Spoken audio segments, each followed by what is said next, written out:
আপনার সাহেব আমার বাড়িতে 2 লক্ষ টাকা আমি চুরি করিনি। তুমি কি করে বুঝলে এই চুরি করে? আমি হাট দিয়ে বাজার করে আসছিলাম, সেদিন আমার ঘরের কোণ দিয়ে একদম জোরে দৌড়ে পালালাম। আমি আমার ঘরে যেতে কিনে আমার 2 লক্ষ টাকা নিই। তাহলে তোমার সন্দেহ কি এই চোর? হ্যাঁ, এর প্রমাণ কোথায়? না, প্রমাণ কোথায় নয়, তুমি দৌড়ে যাচ্ছিলে কি জন্য? আর ওটা আমি এমনি ব্যায়াম করছি। তুমি কি বলছো ওই চোর? হ্যাঁ। আর তুমি দুপুরবেলা ব্যায়াম করছিলে, দুপুরবেলা কেউ ব্যায়াম করে? পুলিশের দুগা পেদানি পড়ে গেলে না সব ঠিক হয়ে যাবে। আমি এক্ষুনি ফোন করে দিই। এই নিয়ে গিয়ে থানায় নিয়ে চলো।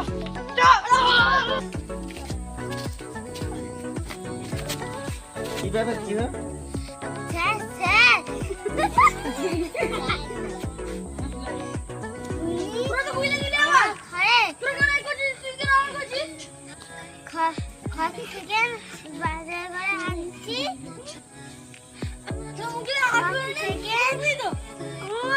দৌড়ে দৌড়ে চলে গেছে। ঘরে এসে দেখি না 2 লক্ষ টাকা পাই। তুমি চুরি করেছো? আরে আমাকে কাজ আর দেন, আমি চুরি করে সংসার চালাই। তুমি চুরি করে সংসার চালাও? তার মানে কালকে যে এর ঘরে চুরি হয়েছে ওই টাকাটা তুমি চুরি করেছো? তাহলে তোমরা তো খালি খালি একটা লোককে বদনাম দিলে চোরের। তুই চুরি করেছিস? না না না, না, এটা তো খুবই কথা। প্রধান সাহেব, এ আমাদের বাড়িতে চুরি করে আনছে।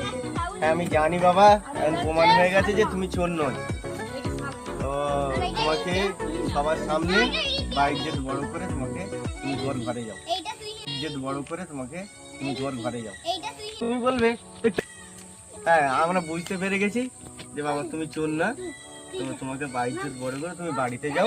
আরে কি করে বাড়িতে যাবো? 5টা লোক জেনে গেছে যে আমি চুরি করেছি, তাই কি করে যাবো? মান সম্মান চলে যাবে। হ্যাঁ, সেটা তো একটা কথা যে মান সম্মান চলে গেছে। কি করা যাবে বল? কি করা যাবে এখন? এখন তো তুমি নির্দোষ। আমার আচ্ছা এখনো নির্দোষ। আচ্ছা তোমাকে আমি একটা কথা বলি,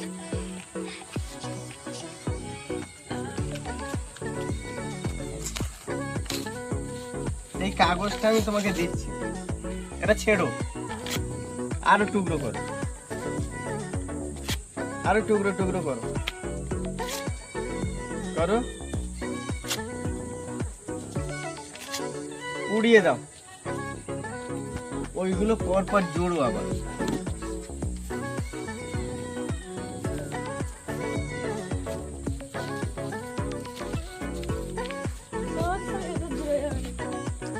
সেই রকম যেমন জোড়া যাবে না, সেখানে এরও